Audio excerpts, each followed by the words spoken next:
Hello guys, and welcome to a new WARNO video today by me, Vulcan.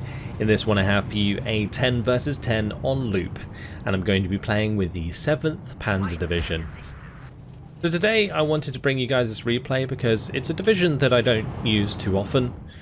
This was also a really fun game where I was trying out a strategy that I've been using in team games lately, which relies on a lot of T-72s, and the 7th Panzer Division has plenty of those, that's for sure.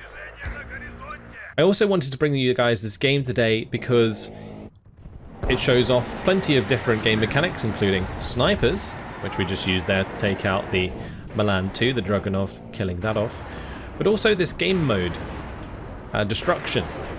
The Destruction game mode, the way in which you win is by killing enemy units as opposed to controlling sectors. Sectors are still a thing, but controlling sectors only increases your income as opposed to winning you the game. Now, technically having more sectors means more income, means more units. That's not always a good thing if your units are dying a lot, but generally speaking you can get fire superiority over your opponents, and if you use that correctly then you should be able to find more kills. That's the theory. So we're off, and my T-72 line is getting into position to attack this tree line. I'm going to be backing myself up with the T-72 Führer to make sure that I have leadership. That keeps these T-72s at 3 veterancy, so they can make great use of their 18 penetration main gun. Green Berets make the mistake of revealing themselves after an AT4 shot, and whilst they do a lot of damage to my T-72, we're able to just gun that down with the machine guns that are on the T-72, and you can hear them firing away there. They sound absolutely awesome. Fallschirmjäger gets finished off, we kill off an AMX-10. Another unit of Green Beret is going to having a go at the T-72 here, and a Fallschirmjäger B1 pushing up. That has no AT, so gonna get deleted, and you can see the points that I'm getting popping up every time a unit dies, and that is unique to Destruction, so that you know what score you're getting. So far I haven't lost anything, and I've just ploughed through a bunch of infantry with my T-72s due to their high veterancy and the lack of enemy AT. For the 2 units that did get damaged, I'm pulling back. We're going to bring in a supply truck, get them fixed up so that I can continue to move forwards again. And in these games, well, in any game, I was going to say team games, but in any game, making sure you repair and resupply your units is super important. And even more so now that the FSPs exist, which provide you with lots of supply. This isn't mine, this is one on our team though, that I could potentially take some supply from if need be. The M90-1A3 ITV revealed itself and did get taken out by my T-72s. Another one is going to be engaging my T-72 here. That's a nasty TOW 2. The second shot revealed itself, so the T-72 gets the shot in there, and unfortunately we're going to get replied by an enemy tank in the opposite tree line. Now I had no idea what this was, so we are going to fall back, and that's when they reveal themselves. It's M1A1 Abrams. Abrams, of course, going to be much superior to my poor T-72s. I only have 12 front armor, they have 17 front armor, and I believe they also have a better gun than my 18 penetration gun. Yeah, they have an extra penetration there, but we're going to get a tasty side shot into that M1A1 as he tries to creep up the side of the hill there. We're also going to get a good hit into that M1A1, but I'm going to have to smoke off my T-72 as it takes damage and back up from that engagement. But these two are now fixed up by my T-813 munition truck, and I have another T-72 on the way. So basically the idea of this strategy is to amass T-72s over time, but the only way in which you can do that is if you keep them alive. And so whilst I do want to keep pressure on my enemy and keep attacking, what I'm going to do is every time one gets low, we're going to pull it back to the supply, get it fixed up, and then move it back forwards. If I take engagements like this, where I just allow his Abrams to kill my T-72s, I'm never going to have a critical mass of T-72s to push the whole way through. So the idea is to take a shot maybe, and then fall back, and let the rest of the T-72s finish the job. In this case, Bongo against us is not currently repairing his tanks, which is good. So it means I'm going to be able to engage those and probably pick off the one that's low on health. Meanwhile, on the left you can see that I am running around with my Spezies Aufklärer, getting them into positions where they can see the enemy. In this case, the Spezies Aufklärer do actually have the GRS trait, which allows them to get extra optics when they're not moving. So their very good optics goes up to exceptional optics, and it really does allow you to see the opposing tree lines really quite well. The closer I am to the enemy, the better, although I don't want to be close enough that I get spotted. But the GSR trait really helps out with that. My MI2 here going to be moving up to try and spot the M1A1s as I start another attack with my T-72s. It looks like a Manpad squad fires at me out of the town, takes that MI2 out of the sky. And now I'm blind, unfortunately. We do have the Motogrenza from Farx, but it doesn't quite have the right line of sight that I need in order to spot those tanks. Whilst he can pretty much see everything that he needs to due to the Kiowa that's hovering near the town. He can always lift that up a little bit and take a peek if needs be. My Strela 10M was waiting for him to do that, but currently doesn't have line of sight.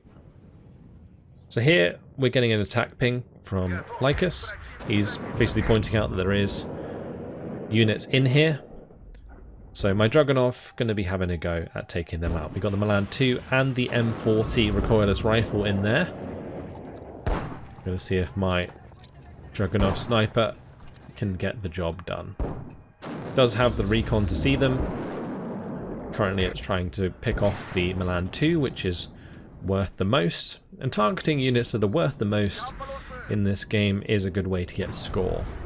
Although generally you do also want to deal with units that are a direct and immediate threat to you, because if your unit's dead, you're not going to be able to kill anything in the first place. Thankfully, he's going to fall back from that building with the M40A1, which means that my Spezies Aufklärer is going to be able to make a run for it.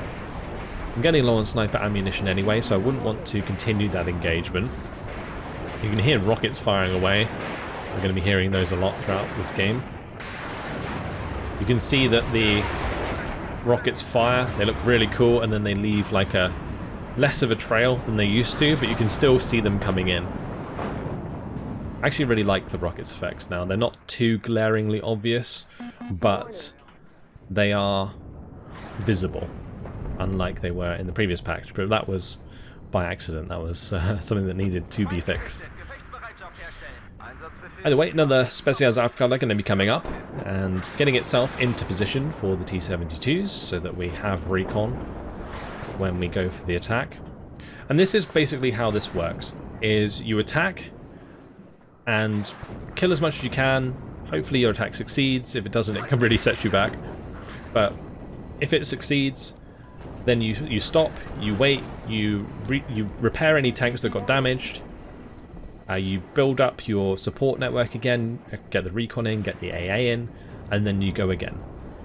And you just keep doing that over and over whilst continuing to bring in more and more reinforcements. In this case, just more and more T-72s. I also opted to bring in another Strela 10M because I only had one. And a push like this can be extremely vulnerable to helicopters. And whilst I do have 2 Cubs, they are more here for dealing with enemy aircraft than enemy helicopters. So having a Strela 10M that can target those helicopters and also fire on the move alongside the T-72s is really useful to have. So I've actually got some T-72s M1s coming in. These are upgraded T-72s which have more frontal armor and a better gun, in that they can fire up to 2,275 meters with 55% accuracy.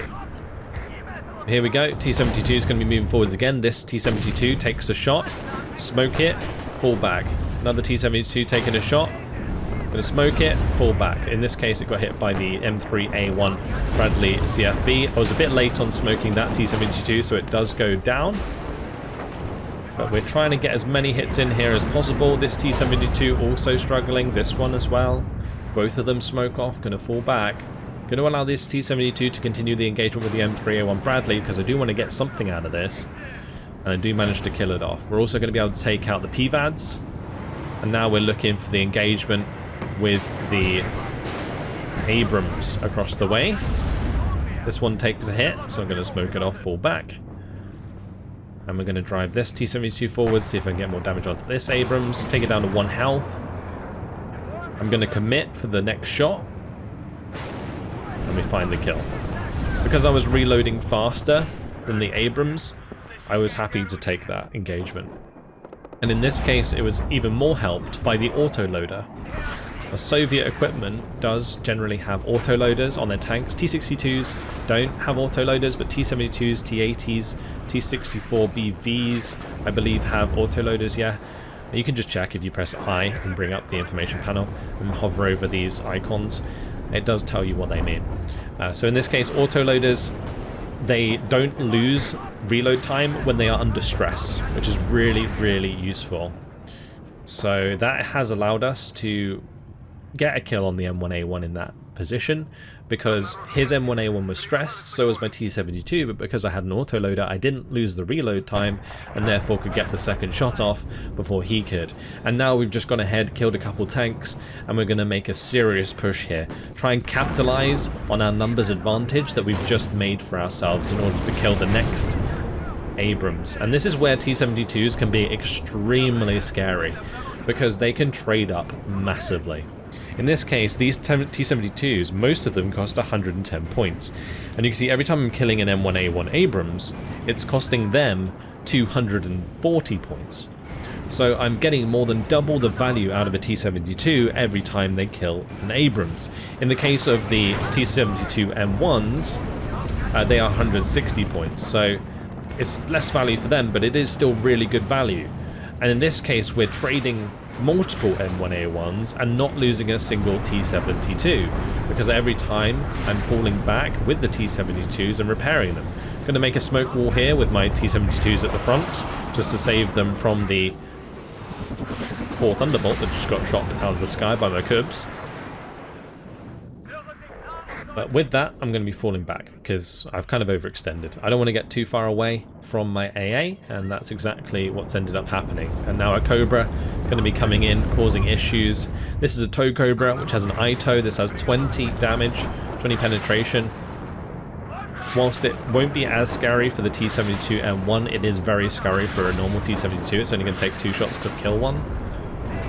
I'm going to find and kill his Hemp there, which was repairing his M1A1s. I could potentially have gone for a capture, but it doesn't matter too much. Meanwhile, enemy artillery is going to start coming in on my position.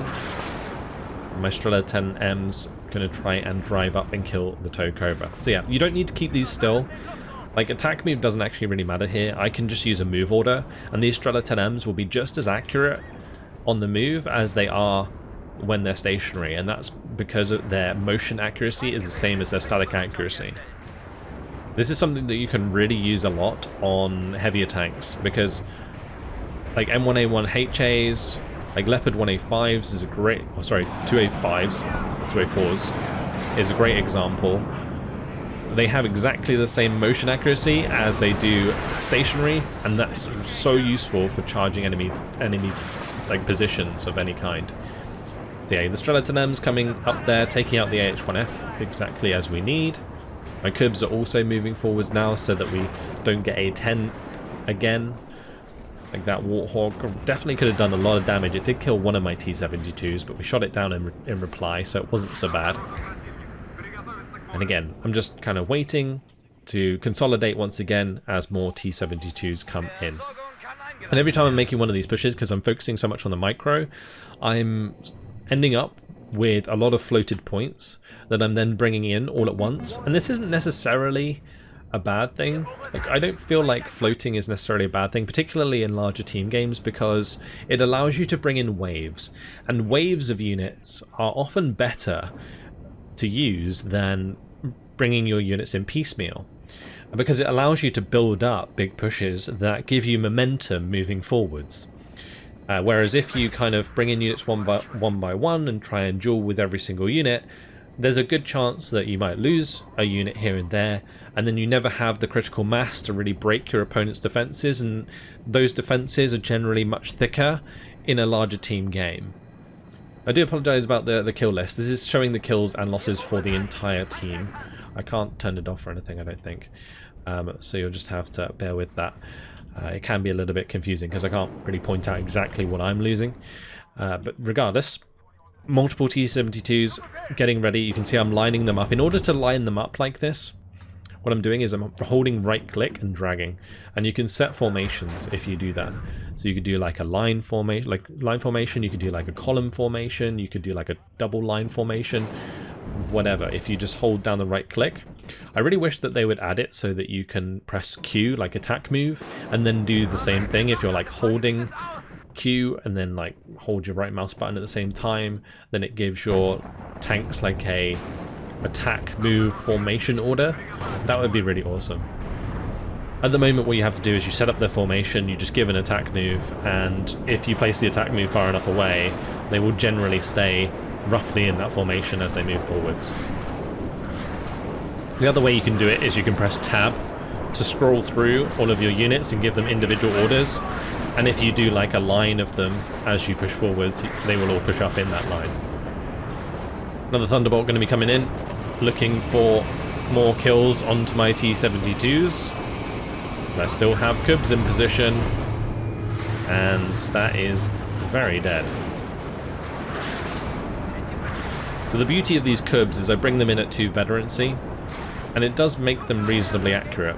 Their base accuracy is only 45%, but with a bit of veterancy it goes up to over 50, so you know, there is those times when you will hit both missiles and you get those tasty kills. Feels good when that happens.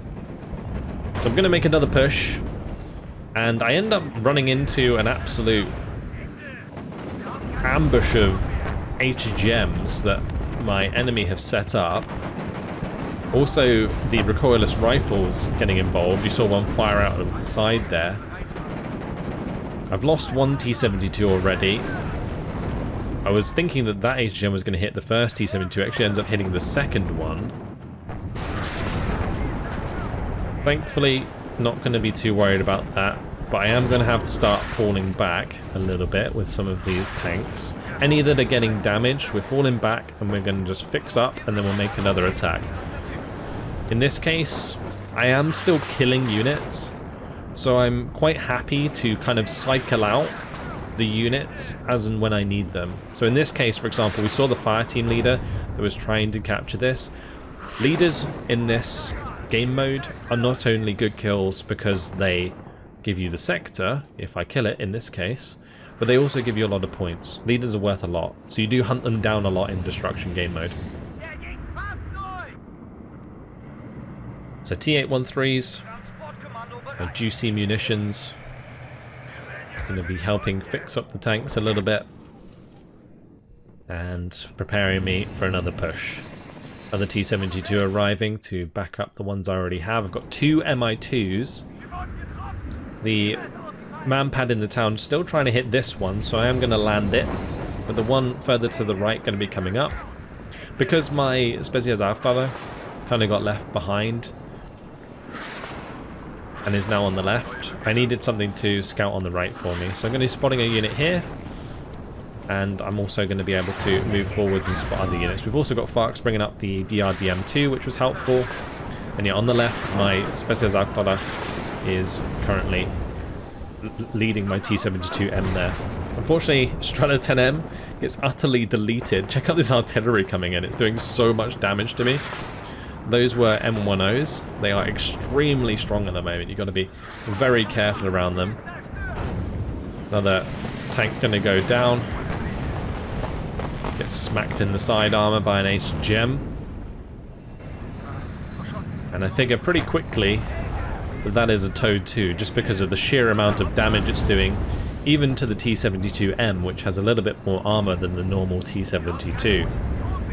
The T-72M also has the better gun with the extra range.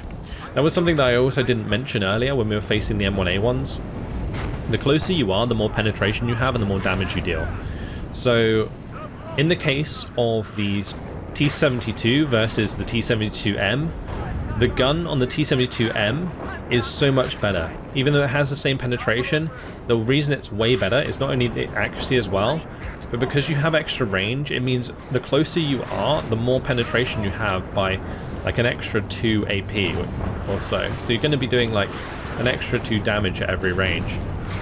Pretty nuts. Anyway, That's not exact math, I'm not sure if that's 100% correct, but you get the idea. Because it has a longer overall range, it has more chance to pick up damage the closer it gets than a shorter range gun. Hopefully you guys understand what I mean. Anyway, T-72 going to be finding M48A2 and making short work of that. And we're also going to be picking off a transport there. Another lovely double hit from my Cubs takes out the A-10 Thunderbolt. It does pick off one of my T-72s. Well, that was cool. The the shot from the Eagle, the missile went straight through the camera. T-72 finishing off the Dragon team on the right-hand flank. And yeah, we've pretty much secured this hill, which is good. Now this is another thing that's really interesting about destruction, is terrain actually matters a lot. Because if you can get into a really good position on the map, you can create utter kill fields. So in this case, we have the high ground. It's like that meme. Don't try it, I have the high ground. Well, in this case, it was very, very useful because it allows us to cover the bridge and also cover this right-hand sector. We've also got pressure to the left, potentially, if we decide to go over the left. So that's nice. I guess the big problem with us being this far up is that we can potentially be cut off and surrounded. This is a big salient right now, and if the player on our left decided to push across into us, then that would be less than ideal. So my Tier-1-3, as you can see, they've been very, very useful, resupplying my Cubs, also repairing my T-72s, and this is all part of the support network of this T-72 push.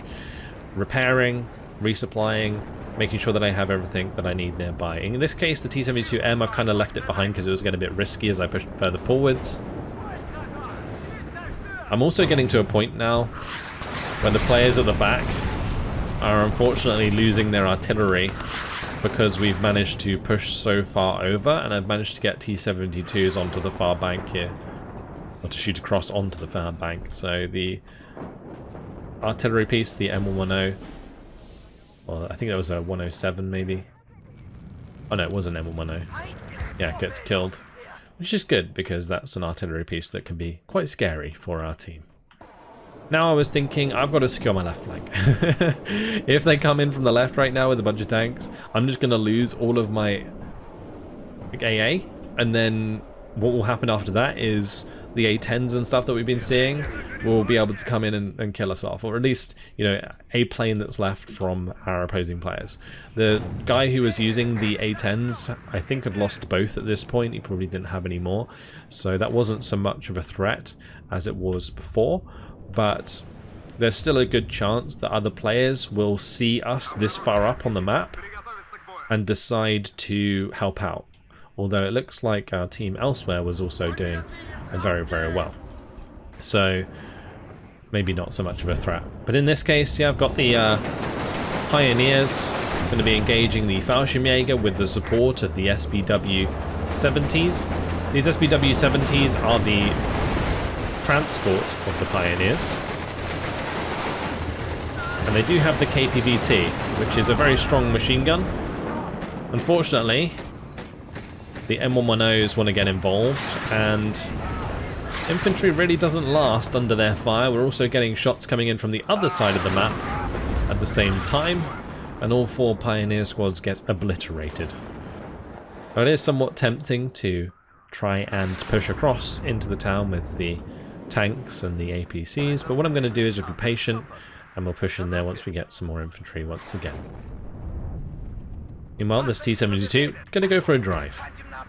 Now, I saw the artillery coming in from this left side, and I thought, what are the chances that I can get this T-72 across the bridge, drive all the way up here, and find the enemy artillery? Because what it would require is somebody bringing in reinforcements over here to catch me in time.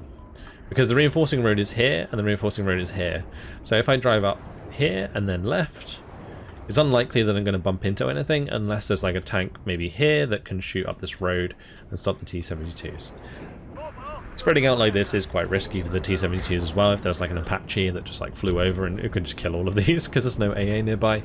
I do have my Cubs now moving up to the edge of this hill so that we can cover ourselves against aircraft that want to come in. But I should have ideally had my Strela 10Ms, or at least one Strela 10M, following the T-72s. And you can see that I'm going to be moving that Strela 10M up to the bank of the river as well to cover off against any helicopters that come in. I've also meanwhile spread out a bunch of the T-72s to cover the sector. I've also got recon ahead of myself, so Spezialsaufkleider on the left, we've got Mortaraufkleider on the right. I should have probably had some recon here as well to help check out what's in the town. Or SPW-70 getting smacked by artillery, but it lets me know where the artillery is, and the T-72 is on its way.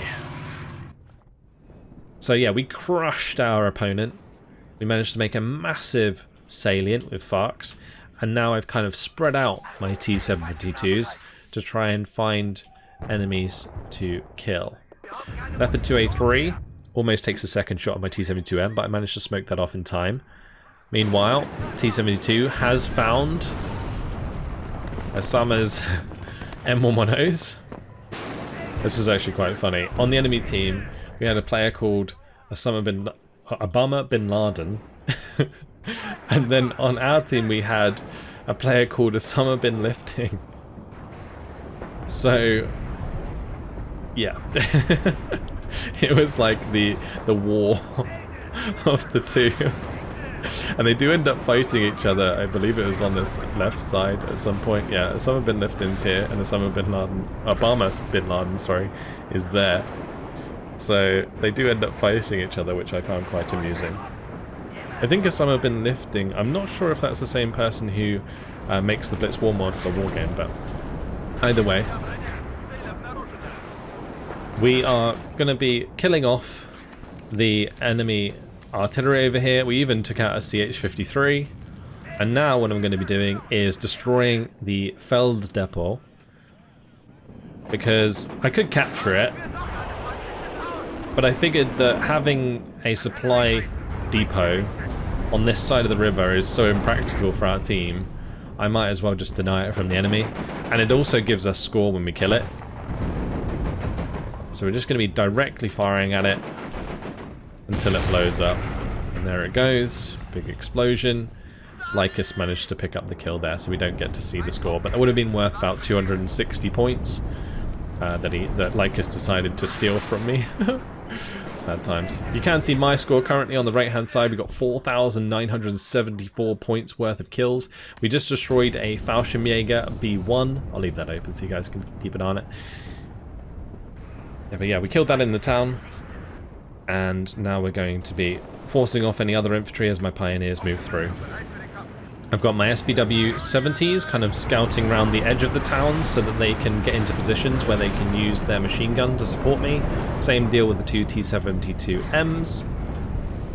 Got a Mortaraufkleider back here, but yeah, the rest of my troops just kind of spread out across the river here, killing enemy units that are trying to come in opposite.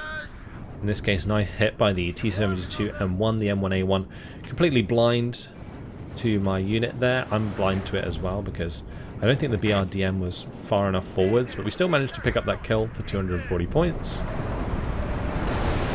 Pioneers going to be moving in. You can see the SPW-70, exactly what I was saying.